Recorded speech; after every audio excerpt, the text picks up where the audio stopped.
Good evening, ladies and gentlemen, and welcome back to another episode of HarlequinCasts Dawn of War 2, and it is Newbie Tuesday once again. By the way, I don't, everybody's always like, oh, it's Tuesday again, are you doing this? Like, I borrow the name from Day 9 because he had a live cast show, but all my stuff is on demand on YouTube, so it doesn't really matter if it's Tuesday. I'll try to do them on or around Tuesdays, but in general, they're pretty popular, and so I'll just be doing them whenever. But I like to call it Newbie Tuesday in homage to good Sir Day 9 there for all of his influence and whatnot. Anyhow, like I said, very, very highly requested. People like watching normal games. If you're a person who doesn't like watching normal games, that's fine. If you only want to see the top of the ladder play, plenty of those on my channel too. But today, we're going to take a fun look at lots of just kind of normal people playing around on the ladder and get a feel for what's out there. Appreciate the things they do right, try to point out the things they do wrong, and hopefully at the end of all of this, we'll all become better players. So here we are on the 2-player version of Ashes of Typhon. Lots of little hexagonal rock projections and sulfur deposits and wreckage and stuff like that. I do enjoy this map quite a bit, especially the middle of it. So let's take a look. Up here in the left-hand northern side of the map, whatever, I don't know, I always like to confuse my cardinal directions in my left and rights. We have playing as a Plague Champion here for the Chaos. For the Chaos Space Marines, we're going to have Hyperkinetic Rabbit Thing.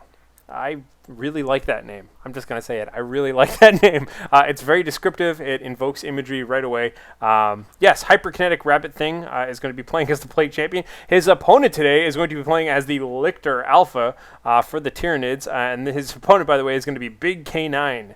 biggk9. Like maybe a big dog or a big canine in teeth or something like that. I don't know, whatever. But we're going to go ahead and let these guys duke it out. I'm going to get this game started here.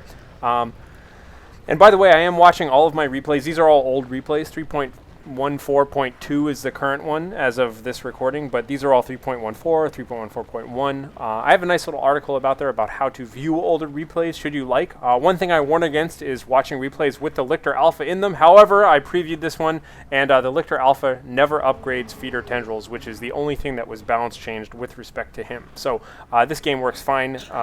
So yeah, a little bit of science about how replays work and whatnot. Anyhow, let's go ahead and take a look at the build orders and see what's going on here. The first thing I'm noticing is that there's not a lot of captures going on. He is taking a little while out there. It looks like he's going to be super aggressive with Lictor Alpha and is infiltrated. Okay, so he wants to go ahead and counter cap, basically. Got to go ahead and put a lot of pressure on these Chaos Space Marines. Man, right away, knocking back those gentlemen. Looks like the Chaos Space Marines didn't quite see what was going on. Now they are engaging in melee here. And really just kind of an aggressive move right here by the Lictor Alpha, just trying to disrupt his opponent. You can see right now going back towards his base, he's capping Requisition, Requisition, and Requisition. He has no hunger for power whatsoever. I do think one odd thing is he's got 500 bucks right now. Almost every single Tyranid player I see gets a third unit, always, just back to back. It's kind of like an Orc player. Almost all Orc players go Slugga, Shoota, Shoota. For biggk9, I really would have expected a second Termagant Brood, just right away. He obviously has room in his build order for it, so that's kind of odd, but he's going to go ahead and grab some power. Well, let's take a look around right now at our Hyperkinetic Rabbit thingy and see what he's up to right now in terms of power and Requisition and all that. It looks like he went ahead, spent his Requisition early on double power here. Again, I would have expected a third unit before committing so heavily to power, just because it's kind of hard dealing with an overwhelming Tyranid here, but it looks like the Tyranid didn't really go for that many early units either, so it's probably going to work out okay for him. Unfortunately, I don't know what the hell he's still doing down here fighting away like this. It looks like the Plague Champion is trying his best here. The Plague Champion is kind of, maybe even out of desperation, upgrading this Plague Sword here, just trying to get a Power Sword onto the field. That's not a really good idea at all. He's getting knocked back far too much. I think the Lictor Alpha is kind of in charge. Let's see if this Plague Sword is going to help him. I don't know. It's actually doing quite a ton of damage there. So that could be just what he needs. We see some flesh hooks coming out, but it doesn't matter.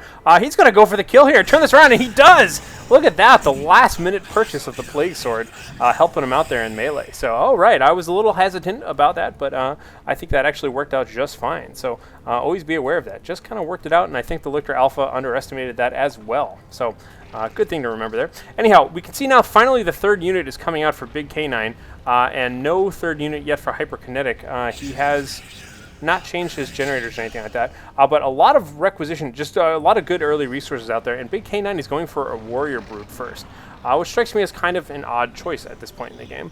But we'll see. Warrior brood, certainly nothing out there really requires a warrior brood. It's, you know, not terrible. It's just kind of whatever. We'll see. But again, I think the benefits that you get from having triple early small units, especially like double termagants, when you upgrade them to have crippling poison, the early game upgrades of that and the annoying things you can do with it far outweigh getting fast warriors. And he's even going to go for the Barb Strangler, so it looks like he wants to suppress people. This is kind of an odd combination. I think he'll certainly get some interesting use out of it. We can see already these Chaos Heretics here with their Aspiring Champion just murdering these poor Hormagaunts. You can see there was a Doom Blast, and now just knocking them all the way down to a single squad member there. He's just going to retreat away. A lot of damage there, but down here we can see that the Warrior Brood really standing up in melee against these Chaos Space Marines, killing a model there, and that certainly worked out. I think each player got it kind of their own victory on the other side of the field there. Again, though, please do not underestimate the upgrades. Hormagaunt Broods with the Adrenal upgrade, super awesome at just chasing down units and doing a ton of damage. Termagants with the Crippling Poison upgrade, or the Poison Sacs upgrade, I forget what it's called. Super awesome at just holding down heroes and kind of immobilizing troops and things like that. So let's take a look around here. We're finally seeing a third unit on the field right now for Hyperkinetic Rabbit Thing. It looks like he's been spending a lot of his money on early game items on his Plague Champion. And it was true that that Plague Sword kind of helped him out in a pinch. I think it's really set him back. Having only 2 units on the field right now, kind of a bad deal. He finally got his second Chaos Space Marines out there, opting for Fetid Armor right now. Basically, he gets that Unholy Stench, which damages and suppresses enemies.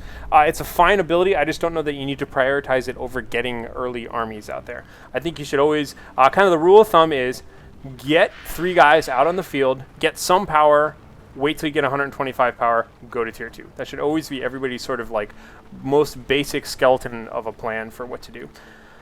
So spending a lot of time getting war gear before you get your third unit, that kind of sets you back from that goal. And here we can see the Barb Stranglers being used. And what is going on here? So, okay, biggk9 is doing some strange things here.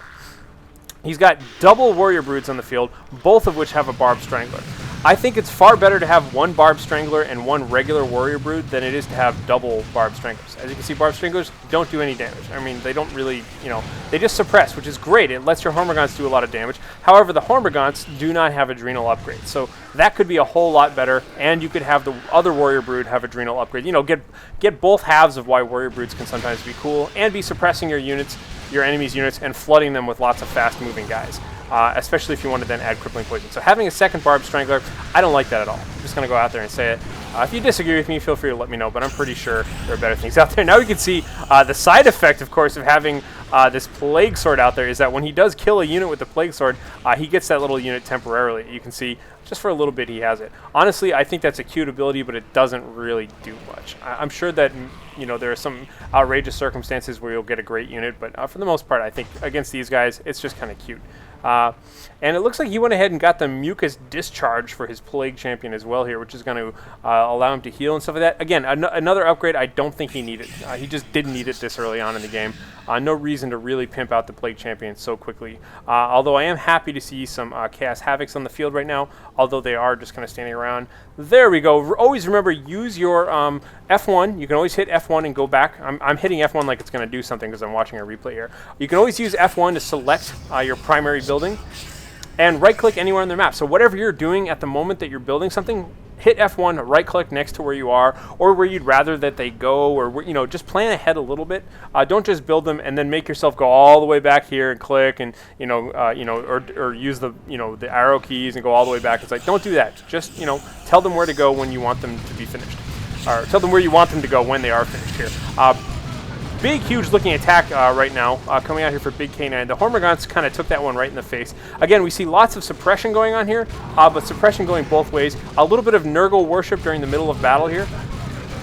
That's going to help his troops regain a little bit of hit points and stuff.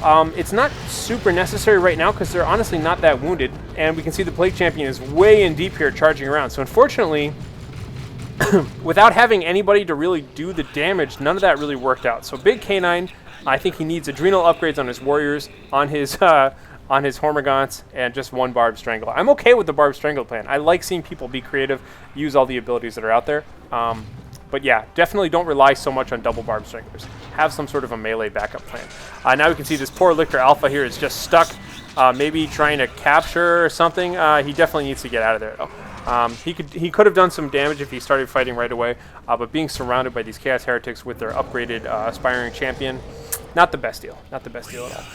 So let's take a look at victory points right now. It's 500 for the blue team, which is biggk9, and 300 right now for Hyperkinetic Rabbit Thingy. I just like saying that name. That's one of those names I kind of just enjoy saying for the sake of saying. My other favorite name out there, Kitten Von Catsworth.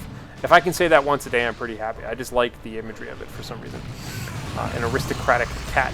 So anyhow, now we can see that this is really working out for him. He does have the Hormagaunts up there. Again, I hate to keep harping on this, but he doesn't have adrenal upgrades, or he could really be chasing these guys down right now. But the suppression and the melee combined pretty well. Unfortunately, though, if that's kind of your theme, then the Termagants start looking a little bit weak. Maybe seeing 2 Hormagaunts early on would have been great. And now we're going into the Tyrant Guard here. So I'm having some theme issues with the Tyranid player here. He's doing a fine job right now. It's just getting this light vehicle out first seems a little odd. I think a Venom Brood would be more appropriate because he seems to be relying so much on his ranged units. Venom Brood would certainly help out with that because the Venom Brood gives you that ranged synapse, which helps out your range damage. And also, it would happen to be a good counter to any early game vehicles. Everybody playing against a Chaos player should always be worried about early Blood Crushers. And of course, I'm watching the replay, so I know what's happening, but there is a Blood Crusher coming out on the field right now. So it would kind of, not only would it synergize well with his army, but it also would prevent Blood Crusher damage out there. But, you know, he's just going to do what he wants. And he's going to get a Tyrant Guard, which is fantastic. I don't see Tyrant Guards often enough out here. This is a nice, I guess you'd call it kind of a medium vehicle for the Tyranids. Looks pretty awesome. He could sit down and regenerate and all that sort of thing. So now we've got the Plague Champion just charging in here all by himself. Maybe we're going to see the Fetid Armor get used here, perhaps. That could certainly be useful. Yes. Definitely going on there, and you can see again getting some kills there with his sword. He's going to have a bunch of little Termagants. I love how they show up in the army tab down here. Do you notice that? Just temporarily as part of his army, but now he's going to have to retreat. Oh no! The Tyrant Guard does not care about Plague Marines and their retreating or how stinky they are. He's just going to sit there, chop them to pieces. So the Tyrant Guard completely takes down the Plague Champion, kind of overstayed his welcome here.